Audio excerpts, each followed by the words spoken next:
Hello YouTube. I have been wanting to start one of these channels for such a long period of time now, and I've always pushed it aside. And because it's January now and it's a little bit more quiet and there's not so much traveling, I thought I'd buy one of these vlogging kits and give it a go. I'm going to be documenting this whole year, hopefully, with all of the traveling that I'll be doing. I'm going to be returning to stage myself, and I've got a few exciting shows lined up at the end of this year. I have a lot of clients competing on stage. I've got 19 total, and that's just those who have already signed up. I'll be doing a lot of judging, a lot of training in different gyms across the country. So I've also realized that all of these Instagram followers and clients that I have, not all of you know who I am as a person. And I think bodybuilders tend to get stereotyped a lot, and it's not until you actually sit down and speak with me that you realise that I'm just a normal person like anybody else. And that's kind of what I want to get across and show people what my lifestyle's like. And if you don't already know, I am a PCA Pro bodybuilder. I turned PCA Pro in 2022 after winning the overall British Championships, and then since then I've done a number of international pro shows.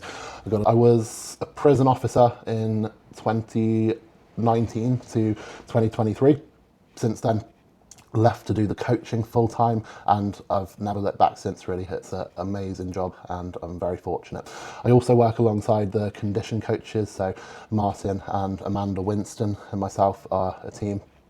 So if anybody's watching and you're looking for a coach, then definitely give me a shout. This is the first update of my off season. My scale weight at the moment is holding at about 121.6, 121.9 kilos, which is the biggest I've ever been consistently. I've shot up to this weight before after an off-plan meal, but that's just water retention and food left over in your digestive system, so it doesn't really count, and this is legitimately the heaviest my body weight has ever been. So I think I'm matching my best, because the last time I was about 120 kilos. I might have been a slightly better composition, but we are on track to be in new territory. We have another 12 weeks left of the off-season push before we go into the health phase, priming phase, before we then go into prep. Might even have scope to extend it more. Basically, I'm waiting on confirmation from PCA and another federation called Golden Times in China, which is a show that I did back in 2023, and I came 5th in the overall there. In first place would have been about £36,000, and no, I don't think I was particularly far off. So having won the PCA World Championship, I might do that one again, but just repeating old achievements doesn't really appeal to me. So I want to go on to do what I couldn't do before, and there was a few mistakes I made out there that I really regret, and now looking back on it, it's going to be a much less stressful prep going to China, because there was a lot of stress involved with travelling to central London to try and get a visa, waiting on a passport to come back in the post, and then there was this 18 to 20 hour flight, which was very stressful, and managing water retention when you're a few days out on a flight. And then there's actually, when you arrive in China, none of the social media is the same. You can't access the internet, you can't access Google Maps, for example. So if you want to try and find a supermarket, you don't know what that is, because it's all written in Chinese on their app. But over the course of a 4 or 5 day period, me and Sammy, one of the Masters Bikini PCA Pros who went out with me, we figured it out there, and now if I went back, I'd be a lot more confident. That's my kind of this year, and right now I'm on track to be my very best yet. But today, I currently on my third meal of the day. It's about 6 PM, and that was my pre-workout meal. Now go to the gym and train some chest. Obviously, I had my pec tear in January last year, had the surgery in February, and that's what the scar looks like at the moment. If you can see, there's like a really tight bit of muscle there. That is what they've reattached. But before, there would have been a muscle in this little gap here attaching to my front delt, and that's been anchored back into my shoulder with like metal clips, or I can't remember what they call them now. But anyway, surgery was a really bizarre experience. The first time I've ever had a surgery, and being put to sleep is the scariest part for me. Like, I didn't feel any pain, I didn't like what was going on, but yeah, put to sleep was like scary, because I was thinking, what happens if I wake up in the middle of a surgery? What happens if I don't wake up at all? But it was really weird. It was just like lights out. I was instantly awake. It's when you're asleep normally, you kind of feeling that you're asleep. You can be aware that you're dreaming, and you sleep time obviously passes a lot faster when you're asleep. But when you have a surgery and you get put to sleep, it's like instant, just give a switch and you're awake again. So that was an experience that I don't want to have to go through again, although I may have to have an operation in the future around another health issue, which I'll probably cover in another video if I want to continue bodybuilding long term. It's something I need to consider, but I'm probably not going to open up about that at the moment. Yeah, I'm on my way to do one of my improvised chest sessions that I obviously have to work around this, and I'm still trying to train as heavy as possible within reason. I get a lot of anxiety over trying to lift heavy now. Before I just wouldn't care like that. If you've seen the video of me where I tore my pec, it was on a Smith machine shoulder press, the movement I've done my entire life, and there's been no problem at all. And one day, I think because I was starting a brand new cycle, I just started an oral kickstart, so I was feeling like strong, and going back on cycle does weaken your tendons apparently, as well as I just also trained a push movement the day before. I'd done dips the day before. I went into training that day, and I was also quite fresh off a contest prep, and this is why it's really important to have some downtime and rest and not really push your training straight after a show, because although this was 6 to 8 weeks after the Worlds, my body was still beat up. I was refusing to accept it because I was in that mindset of I've just been my very best, I've just won the PCA Worlds, I want to get better and better and better, and I had all that in my head. I just wanted to blast and do all I could and go all out with my training, when in reality I was still fucked from the prep. I was consuming about 1,500 milligrams of caffeine per day. I was living on stims. I wasn't sleeping properly. My body was exhausted. I remember sitting there between sets, like off, like you do when you get to the end of prep, because everything is exhausted. If you've ever been in that prep scenario before, when you like so much effort to just get up off the bench, put some weight plates back, like I was feeling like that, and I just started my cycle, feeling really strong and also really beat up at the same time. And all of that combined is what caused this pec tear. Retrospect, that's something that I'll always try and teach to my clients, not to make the same mistakes I have, like I do with many things that I've made mistakes about. When I first started bodybuilding, coaching was not what it is today, and there's a lot more knowledge now, and you can do things a lot safer and make the right decisions, and that's what I'm trying to guide my clients to do, and most of them, they do listen, which is really good of them. So anyway, onto the workout. I am going to go and train some chest, and yeah, we'll see what I'm going to do in a session. But guys, I'll speak to you all soon. First movement of chest day is close grip Smith press. I'm not very far off where I was before I tore my pec now, a year later. I also have a lot more control over my reps than I did previously, whereas before I'd throw the weights around and ego lift a little bit. It's really taught me to approach my training differently. I've just filmed my top sets today, so I generally do top set, back off set for my compounds. This was my first set of the day. Then moving into incline cable press. I find this is really good for targeting the upper chest because the arms are converging in the middle. Bringing your biceps towards your chest is where you're going to get that most activation and least use of the shoulders. Making sure you're tucking your shoulders down and back, and also making sure that you're pressing upwards. And this Watson cable press is a really versatile, underrated bit of kit. It's actually got a bench attached to it, which you can set further back or further forward, depending on where you want it. I also do some reps on my right arm, which is much stronger. I've weirdly found that my right side of my chest looks smaller than my left side of my chest since the injury. Not quite sure why that is. Then into feet elevated dips. The reason I'm doing my feet elevated like this is because I get more chest activation. I'm really trying to get that deep range of motion and stretch to make sure that my range of motion in my chest and shoulder stays really good. Again, it's pressing from like a decline position where I tend to be stronger because I tore my chest doing the shoulder press, which is where I still have the issues. Then back onto the Watson cable machine, this time for some incline flies, really making sure that I'm getting that deep stretch again, holding for a split second at that stretch, and then converging in nice and slowly, keeping the tempo about 3-1, 3-1, and making sure I'm not cheating the reps by bending my arms and keeping the same amount of bend in those arms, which is pretty much completely straight throughout the entire movement. The gym I'm training out of here is called Winners 2000 in Newton Abbot, in the Torbay area, which is where I've lived for the past 4 years and where I was born and where I grew up.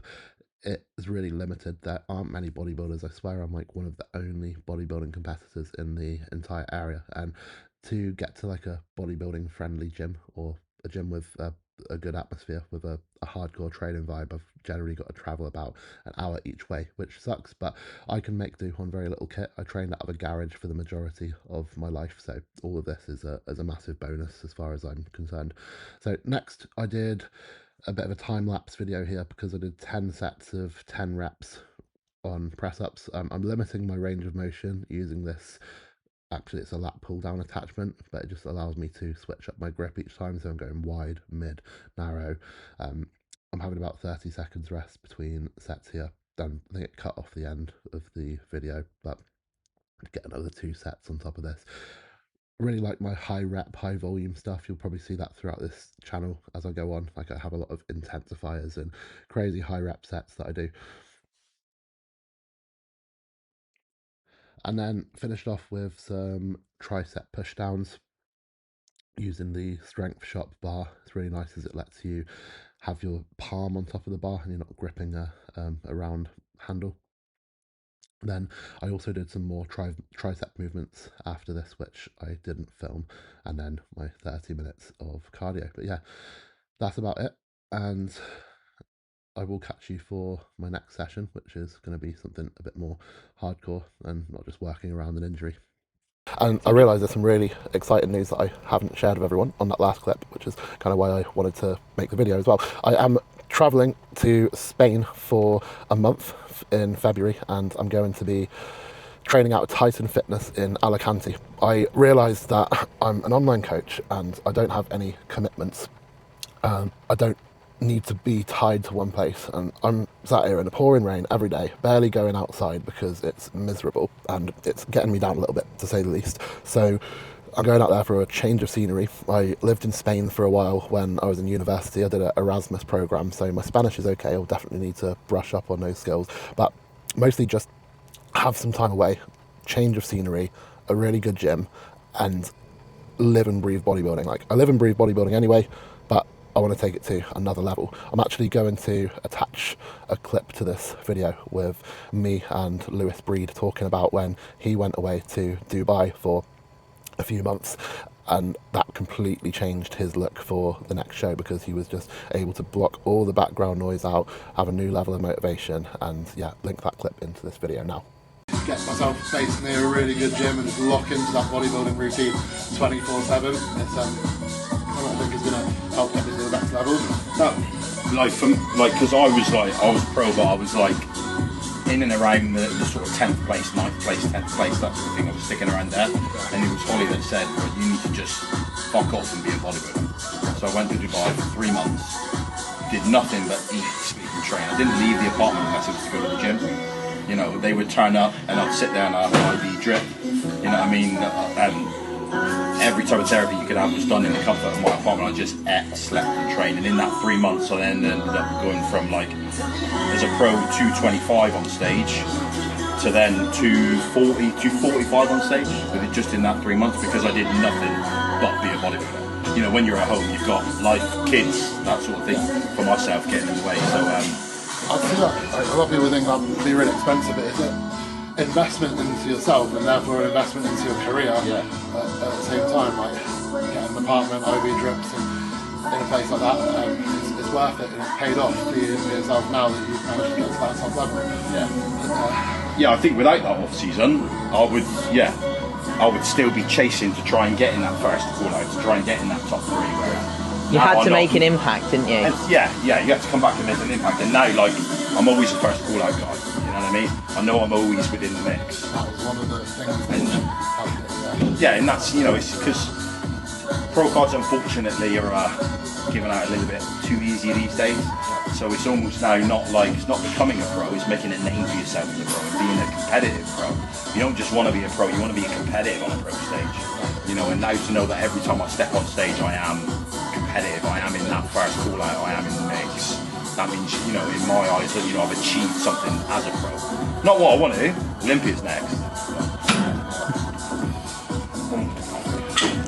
And then I also wanted to point something out, because a lot of people ask me, why do I drive a Honda Jazz that I've had for about 5 years when I'm an online coach with about 60 clients at the moment? And there's a really good video with Jeff Bezos, the owner of Amazon, that I'm going to post a link to in this video as well.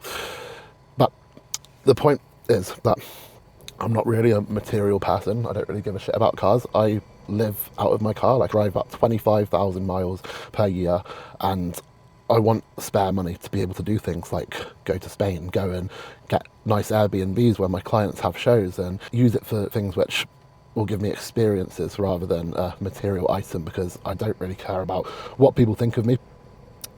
Know that I've got one of the best physiques in the country, and I'd rather have that than a BMW. It also allows me to spend a lot more on bodybuilding, so I can buy nicer food, proper steaks and chicken breast, salmon, a lot more on PEDs than I would be able to otherwise, and not have to worry about buying all of my health supplementation. And luckily I'm in a position where I've got a lot of sponsors, but it did take me a long time to build up to that. I also want to really save for my future. I'm aware that coaching is not going to be around forever. I want to make sure that I'm building for my future whilst I know that I can, and I don't think having a £1,000 a month car is going to help that. So I'd rather go to Spain and focus on bodybuilding and save a bit of money as well. You yourself are worth somewhere in the vicinity of $9 or $10 billion today. I only say that because I've got a follow-up question. Okay. What's with the Honda? This is a perfectly good car. So way too many people are eating really boring food in their off-season, and generally, just because it says chicken and rice on your diet, in an off-season scenario, I think it's more beneficial to be making this into nicer recipes for a few reasons. Because to sit there and eat a pile of broccoli on top of your chicken and rice when that's already plain is going to be very difficult. But if we can make nice recipes with good nutrients going into them, then it's also going to give you a better micronutrient value to your meals. And as well as that, digestion starts in the mouth. When you desire your food, you're going to digest it so much better, because there's a whole process of chewing and salivating. Enzymes are then released in the mouth before it then goes into the stomach.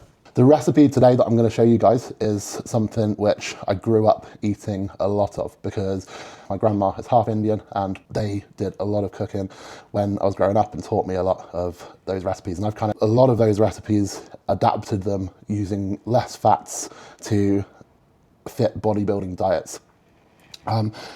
You'll need really is a very good non-stick frying pan, and it needs to be deep base, and it also needs to be able to fit a good 1.5 kilos of chicken in there. Otherwise you're going to be making tiny little portions, and you've put all this effort in. It's not that much effort, to be fair. It doesn't take long, but you'll have put in more effort to not make a lot. So you want to be getting a good 5 to even 10 meals out of this, depending on how big your portion sizes are. You'll also want a good quality knife. If you get a really good quality knife, I use Welch, then that's going to last you forever. I've had this knife for like years and it's still just as good as when I got it. You also probably want a knife sharpener on top of that. And then what you also want to invest in, if you're going to be making Indian food, is some decent spices. Now, I have an excessive amount of different trays, but most supermarkets in the UK nowadays sell spices like this at the World Foods aisle. It's quite difficult to get them. Maybe 10, 15 years ago, you'd have to go to a specialist shop. But now you can get most of this, the proper brands, just in your normal supermarket. Go through which spices you need in a moment. Also, either one, I'd say preferably you should use fresh garlic and ginger with it, but I've just got the paste here for convenience for the video. And then you want, I'd say also fresh tomatoes is good, but again, I've only got the tin tomatoes today and the passata, and also a bit of tomato puree. What you can also use in this, depending on your diet plan and if your coach allows you to have any additional dietary fats with a meal, is you can either use fry light, or you put nothing in there at all. That would even work if you had a really good non-stick frying pan. Optionally, you can use a little bit of ghee. You don't want to go over top of this. This is clarified butter. It's a really popular product in India. They use this to cook all of their food with, but it's also pure dietary fats. However, they are very good fats in there, so it is good for your heart. So use that or fry light. Incisions that way, but don't cut it right to the end of the onion, and then small bits like that, as thin as possible, and that means you don't have to blend the onion, you don't have big chunks of onion in your sauce. Then I'm going to cook this in a very small amount of ghee there, and this is for like portions. Put your onion in the pan, and then you're going to let that fry off for about 5 minutes until the onions are golden brown in colour. And you want to soften the onions and not just blitz them until they're burnt, so gradually cook them on like medium heat. So I also like my food quite spicy. I'm going to put in 2 full Scotch chillies into the recipe, probably going to regret that later. Did want to use fresh chillies and you didn't like too much heat, then taking out the seeds is where the majority of the spice will be.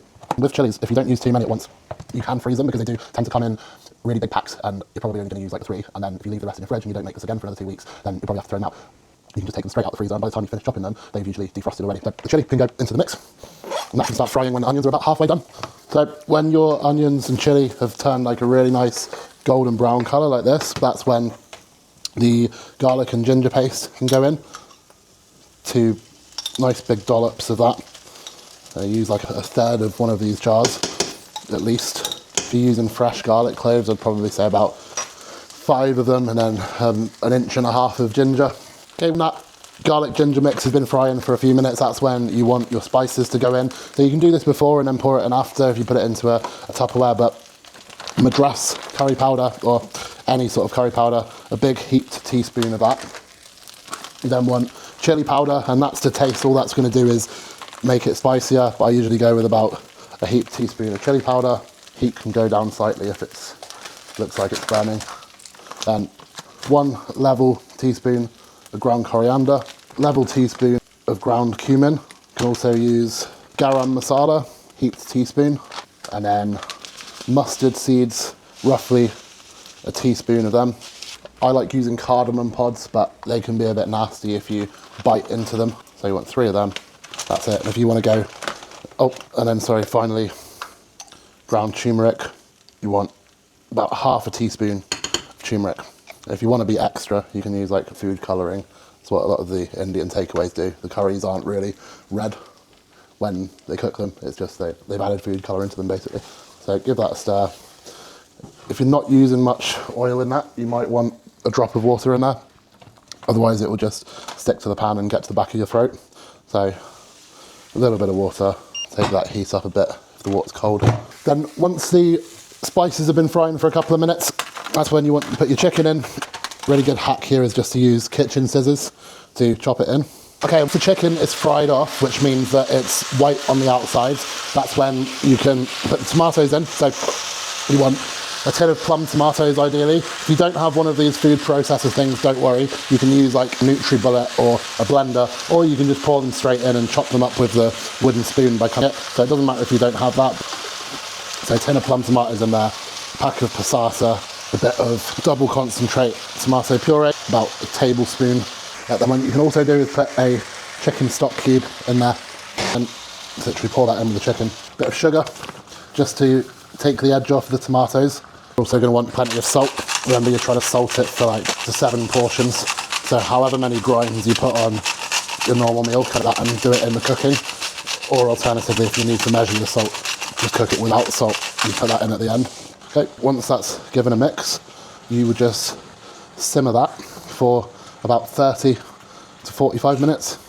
The longer you cook it for, the better those flavours are going to infuse and the better it's going to taste. But if you don't have time, then you could just do it for 20-30 minutes and it'll come out fine. Once that's bubbling, the heat can go right down. You don't necessarily need to use a lid either. You probably want the extractor hood on, but I don't want to ruin the audio of the video. So whilst that's cooking, I was going to show you guys some of my checks and trophies and things, see if I can figure out how to work this camera properly. So this one is my favourite, PCA World Champion in the Pro Bodybuilding. These are all pro checks. That's second place at the British in 2022. That's second place in the British in 2023. And that one was in Malaga, PCA Worlds in 2023. That was probably my least favourite look, to be fair, for a number of reasons. Then we got China, which equated to about £2,000 for 5th place. I think Lubos came second that year, and a Chinese guy came first, which was like, so that's really where I want to go back to this year. It's all my amateur stuff. Oh, and there's some photos of me. That my girlfriend drew the pencil one in the front, and then my best mate bought me the one at the back, but I'm not vain enough to have them on my wall, so I kind got them tucked out the way there. But there's all of my swords, the Fitex one, the massive one, 3 PCA swords, the British, the gold one, Warsaw, Midlands, and then PCA Midlands in Birmingham Town Hall. And then there's all the amateur ones up here and some lovely notes and things from my clients and cards and trophies. Yeah, my little collection, and then all the medals on the wall. There are some Two Bros ones in there, we don't talk about them. Okay, here we have the finished product.